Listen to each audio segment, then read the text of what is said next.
जिसके ऐसे मित्र हो उसे शत्रुओं की क्या जरूरत है। इनसे मिलिए। नाम है सत्यनारायण गंगाराम विश्वकर्मा, जो धर्म परिवर्तन के बाद सैम पित्रोदा बन गए हैं। राहुल गांधी के प्रमुख सलाहकार है। ओवरसीज कांग्रेस पार्टी चलाते हैं। राहुल गांधी के विदेशी दौरों की व्यवस्था करते हैं। सोरोस और कांग्रेस पार्टी के बीच में बिचौलिए का काम करते हैं। इनका नया सिगुपा सुनिए।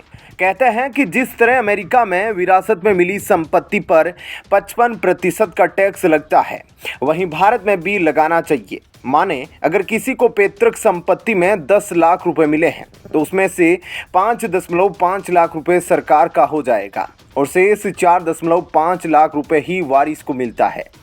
यही व्यवस्था यहाँ भी लागू करना चाहते हैं। राहुल गांधी आंख मूंद कर इनकी बात का विश्वास करते हैं तो कोई आश्चर्य नहीं होना चाहिए कि राहुल गांधी सत्ता में आने पर यही व्यवस्था यहाँ भी लागू न कर दे। इसलिए और सावधान रहे। ओवरसीज कांग्रेस के मुखिया सैम पित्रोदा ने मीडिया से बात करते हुए कहा, अमेरिका में एक विरासत कर इनहेरिटेंस टैक्स है। अगर किसी व्यक्ति के पास $100 मिलियन है और जब वह मरता है तो वह इसका केवल 45% ही अपने बच्चों को दे सकता है। 55% सरकार के खजाने में जाता है। इस कानून के अनुसार आपने अपने समय में संपत्ति बनाई और अब इसे जनता के लिए छोड़ दीजिए। पूरी नहीं तो कम से कम आधी तो जनता के लिए छोड़ ही दे। मुझे यह एकदम सही लगता है। इसके बाद सैम पित्रोदा ने इस कानून की वकालत में कहा, भारत में ऐसा कोई कानून नहीं है। भारत में अगर किसी के पास $10 बिलियन लगभग 82,000 करोड़ रुपए है और वह मरता है तो उसके बच्चों को पूरे $10 बिलियन मिलते हैं। जनता को उसमें से कुछ नहीं मिलता। ये कुछ मामले हैं जिन पर बहस और विचार होगा। जब हम संपत्ति दोबारा से बांटने के बारे में बात करेंगे तो इसका मतलब नए कानून और नीतियों पर बात करना होगा। कांग्रेस नेता के इस बयान पर बीजेपी का कहना है कि देश की विरासत पर कांग्रेस की कुदृष्टि है।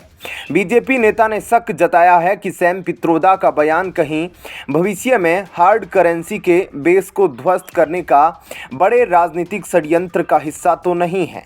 सुधांशु त्रिवेदी ने कहा कि सैम पित्रोदा का बयान विदेशी शक्तियों से प्रेरित है।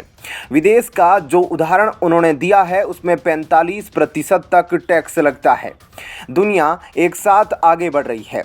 डॉलर की हार्ड करेंसी के रूप में भविष्य अनिश्चित हो रहा है।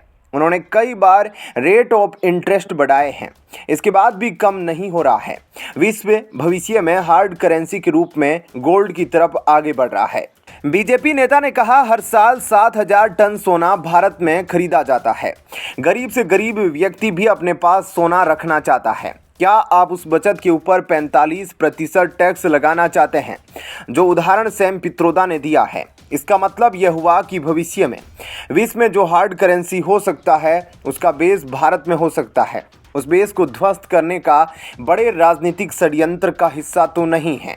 बीजेपी नेता ने कहा कि पीएम मोदी ने भी कहा है कि कांग्रेस की लूट जिंदगी के साथ भी और जिंदगी के बाद भी। सुधांशु त्रिवेदी ने सैम पित्रोदा को लताड़ लगाते हुए कहा कि हमारे यहाँ सोना कोई एसेट नहीं है। विदेश के माइंडसेट से बाहर आइए।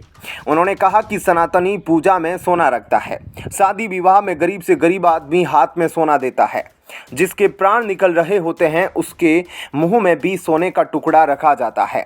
ऐसे में सैम पित्रोदा का इस तरह का बयान देना उनकी विदेशी मानसिकता को दिखाता है। ऐसे में क्या कहना है आपका? कमेंट सेक्शन में अपनी राय जरूर बताएं। जय हिंद, जय भारत।